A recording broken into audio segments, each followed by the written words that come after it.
अमेठी में mixer plant की चपेट में आने से युवक की मौत, ग्रामीणों ने फूका स्टोर, लैब व बैचिंग प्लांट।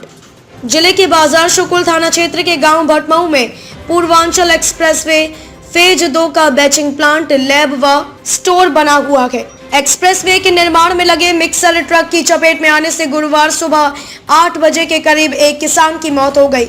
किसान अपने घर से दूध लेकर दुकान पर देने गया था। हादसे की खबर सुन मौके पर पहुंचे ग्रामीणों से एक्सप्रेसवे के निर्माण में लगी एजेंसी के अधिकारियों से कहासुनी होने के बाद भीड़ ने बैचिंग प्लांट के साथ ही स्टोर, लैब व समाकक्ष में आग लगा दी।